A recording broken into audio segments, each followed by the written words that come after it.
So welcome back. So in our Selenium with Python series, today we are going to see how we can download a Python code, a Selenium with Python code from the GitHub, and then run the test actually. So it's basically, if let's say that you are Googling something about some framework or something, or somebody has designed the framework or a Selenium code, but which is hosted into the GitHub, but you want to download it to your local drive and then use that. Okay, most of the folks, they normally keep their Selenium code or any other code into the GitHub. So today we are going to see if somebody have hosted, or like let's say that if you want to take my code which we were learning actually, the page object model or anything else.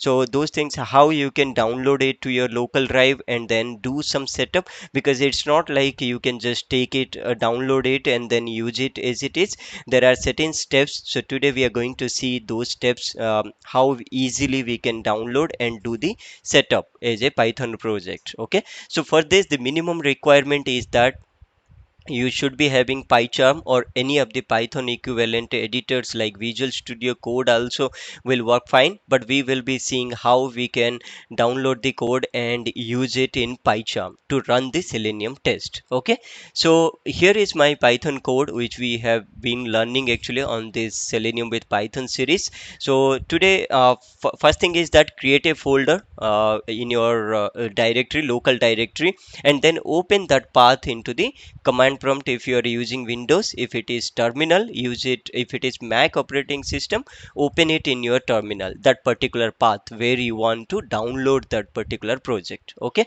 so at this moment, this is my folder where it is residing on my local drive. I want to, first thing is that I want to download that or clone actually. So when it is a Git project, you have to clone that particular project, which is nothing but downloading that project.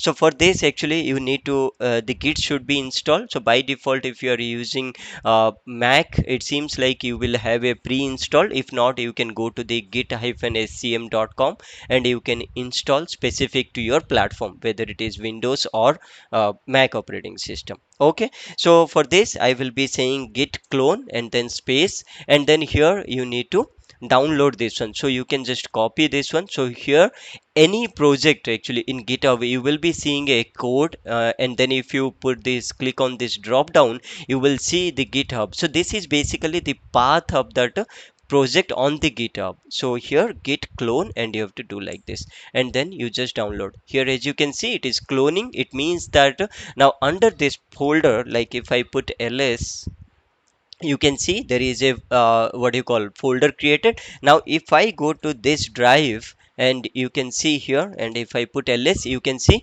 all the files that are present here, or the code base, it came to here. But you will notice here the library folder is not created for us. Okay, because I have made that git ignore actually. Here if you see, I mean most of the, like the virtual environment which we have created and all the libraries that I'm using, is basically we are not putting into the GitHub because of the space constraint. We don't want to put all the libraries also into the GitHub actually. It only consists of the raw code actually, the code for your project, whatever it is required. So it means that if I run this project, it will not run for me. Let me show you that. So what I will do, I will open my pycharm, and then I will try to open this particular folder or the project. So what I will do, I'll go to the pycharm and I'll say open. Okay, so as you can see, it is loading actually here, and just ignore these things. We will see how we can deal with those things. Okay, so let me see that what is my Python version, so that, so Python 3, oops, sorry, yes, Python 3 hyphen hyphen version. It should be 3.9.4, which is the latest on the day I am recording this particular video. Okay, so here as you can see, it is only the code base is there. No libraries are installed. If I run this particular project, it won't run. No pytest is installed. No Selenium is installed in this. Okay, so as soon as you cloned this project, what you have to do, you have to right click on this and then open the terminal from here. Okay, and here you need to create a virtual environment. So we have already learned why do we need to create a virtual environment. So we will be utilizing that. So for this, what I will do, I will type this code. So for this, you have to install the virtual environment, virtual env. So let's see first if in my machine that is installed or not. So pip and then install. So python 3 hyphen m pip install hyphen hyphen user for this current user, and then I'm trying to install the virtual environment, virtual env. If it is installed, it will say the requirement already satisfied. It means that it is already installed in my machine. If it is not installed for you, no need to worry, it will just install. So you have to type this code. I will put this one into the description so you can refer. Now after that, I will be utilizing this one. So for this, I need to create a virtual environment on this project folder. So the same thing. So python 3 hyphen m, oops, hyphen m, and I will put a keyword venv. Okay, and here I have to give the virtual environment name. So for at this time, I'm just giving my virtual environment or my venv, and then I will click on enter. Okay, if it is like if you are using your Windows operating system, you can even use the same thing. You can just say py hyphen, so py only you can give, and hyphen m venv my environment. Okay, so at this moment, if you see, there is nothing actually done. The only thing that it created is a my venv folder actually, and the lib includes the latest version of the what you call Python actually. At this moment, as you can see under the bin folder, you will see all the Python versions that are present in my system. The same thing if it is Windows, you will list out all the Python executables here. And if you see here, there is no libraries so far because we did not install anything. But if you see, still we are redirecting to the global only. Okay, how will you know? So if I say which Python 3, and then it always refers to my global folder path. Okay, but it should be redirecting to my local folder only. So for this, what we need to do, we need to activate the virtual environment. So for this, what I will do, I will put source, and if you see under this my venv, and if I put here, and let's see here, so you will see something called as activate. So I will be doing that. So under this my env directory bin, under the bin I have something called as activate. So this is basically the sh or shell script actually.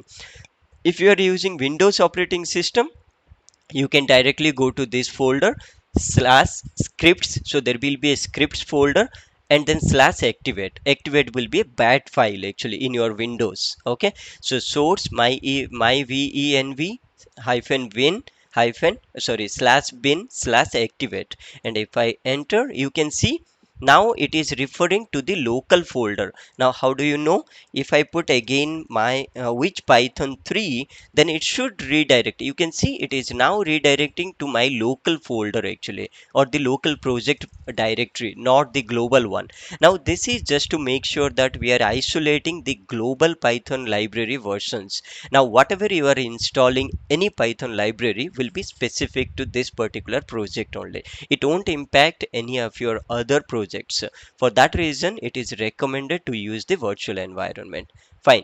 So the first step, sorry, this is my second step. So first we have cloned the Git repository, then we have created a virtual environment and activated. The third thing is that I need to install all the libraries that is required to run my test. Now, how do I know that what are the libraries or the other person have used actually? So for this, we have already learned about requirements.txt, right? So this is basically a file which consists of all of your libraries that have been used for this particular project. Now the question comes, how do we install actually all the packages? So these are basically the package with the versions, okay, so that you need not to ask to your friend or the team member that what are the what do you call libraries have installed. You need to get it into an email and then go back to the repository and do pip install individually everything. Now requirements.txt gives you an option where you can at one shot you can install all the libraries that are required. So for this, to install this, what I am going to use, I'm going to use the pip command, pip install, and then -r, and then the requirements file name.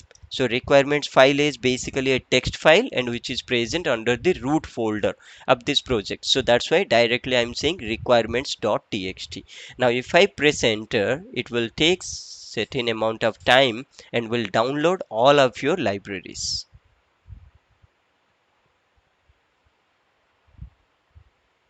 Great. Okay. Just ignore this warning. It is just saying that PP is outdated. You can install the latest version. Okay. Now, sometimes I have seen that whenever you are creating a virtual environment, make sure that your PyCharm interpreter is taking the proper Python path actually. Okay. So for this, what you need to do, you can see at the bottom, you can click on this and you can go to the interpreter setting. And here you need to make sure that it should be redirecting to your local path, not the library or your global path. Okay, so that is what you need to make sure. The reason is that anything that you are installing should be under this location only. Now just to make sure, if you it's just indexing, let it finish. Okay, so here if I go to this folder now, so before I didn't have many libraries installed. It was only the pip library was there, but now you can see there are a lot of pytest, and then if you see Selenium would have been installed as well. So let me just go. You can see Selenium, and then the Excel related also should be there. OpenPy Excel. So all these things are installed here. Okay, so I'm done with my library installation also. Now the fourth step would be, how do you run this particular test? Now for this, I need to first visit to the test case folder wherever the test cases are there. Now as you can see, this is one of my test case. Sorry, this is one of my test case. Test home page or test login. These are the what do you call the test cases are there. Now let me try to run this particular test case. So for this, I will be using the command as pytest -sv. This is to get a good output verbose, and then I will go to the path actually. So you can see it should be src/pom slash tests, and then I will say test underscore login. You can see it is automatically giving that. So test login.py. Now let's see if it is running properly or not. Okay, so it is throwing, yeah. So the error here, what it is showing is basically about this one actually. So it is not able to find out this path actually. So this code has been used by me into another system actually. Now this is another system where this path is not existing. So if you're familiar with Selenium, you have to give the Chrome driver path actually. So you have to download the Chrome driver and then put it into the specific location, and then you have to put the path of that particular Chrome driver. So let's quickly do that. Now in future, in upcoming videos, we will even see how we can remove the dependencies of this path actually. So depending on which machine you are executing, the Chrome driver will download specific to your browser version, and then it will run your test, so that you need not to every time manually go and download the Chrome driver specific to your Chrome browser version and then put it into a local drive, get that path, and then enter it here. We will see that in our upcoming videos, but for now let's just do this manually just to show you guys whether the test case is running fine or not by pulling the code from the GitHub. So for this, what I will be doing, I will just say Chrome driver download. In Google you have to just type it, and then you have to go to this particular URL, and here you can see the specific version. Now let me just see what version is there in my Chrome actually. So if I go here and then help about Google Chrome, and then it is 89 version. It's just checking. Yeah, 89 is the up-to-date version, right? So here you can see 89. So this is my latest version. I will click on this because I'm using Mac. If you are using Windows, you can go with the Win32. Whether it is 32 or 64-bit operating system, doesn't matter. You can just download it, extract it, and put it into a local drive. Now the same thing I'm doing with the Mac, and then I will download it, and then it is downloaded. I will just extract it.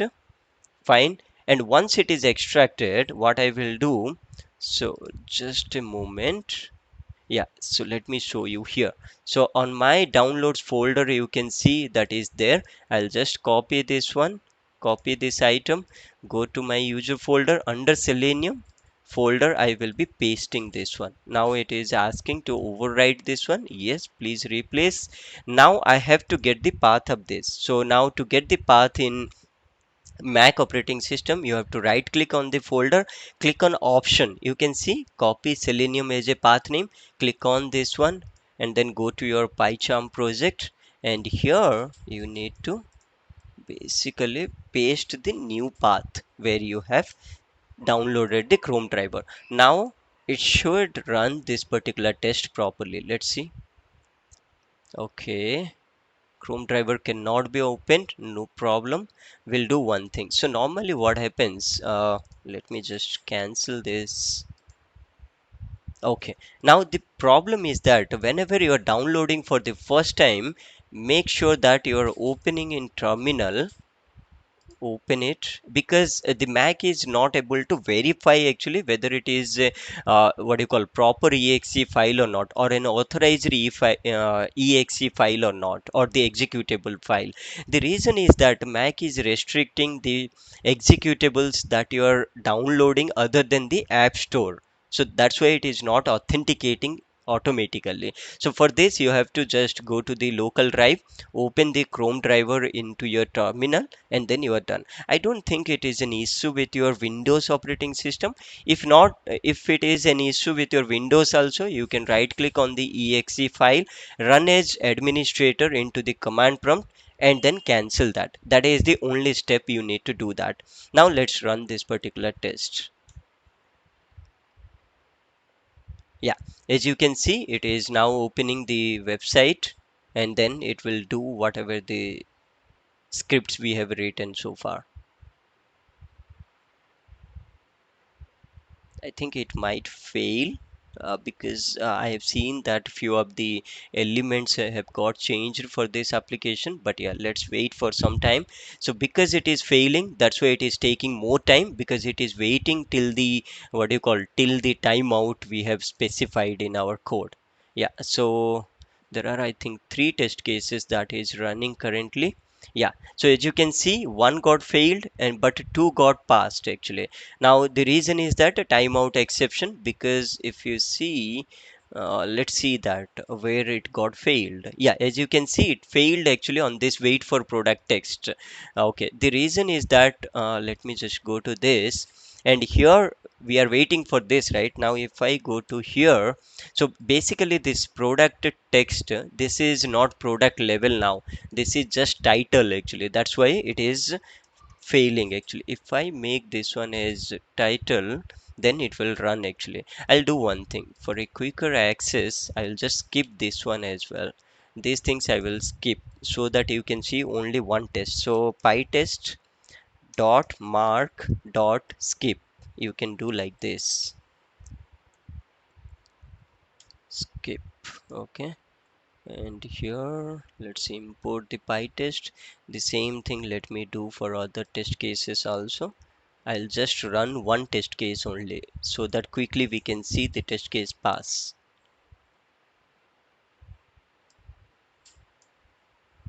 Now it should pass the test case. Let's see that. So this got changed actually, the element identification. I think it still fails. Okay, yeah, it got failed. And the reason is the same thing only. As you can see here, it failed on this line only. So it seems like the one which we have changed this product text is still not yeah, we'll do one thing quickly. Let's go to the sourcedemo.com, and then here, okay, oops, yeah, so here standard user, and then just go to this one, and this is what I was talking. So if you inspect it, yeah, so here let me just do it like this, and it is a span. Actually we were giving this one as div, that's why. So hopefully this time, let me just log out this one and then run this test.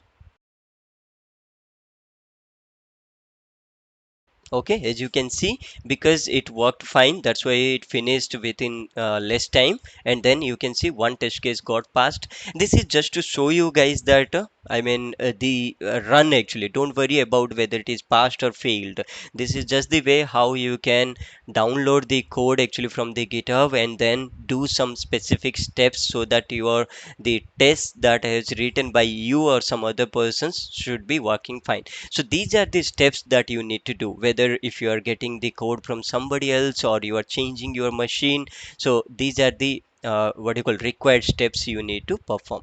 Fine. So hope this session helpful, and stay tuned to our YouTube channel. Do subscribe. We will be keep on adding few interesting topics which might help you. Okay.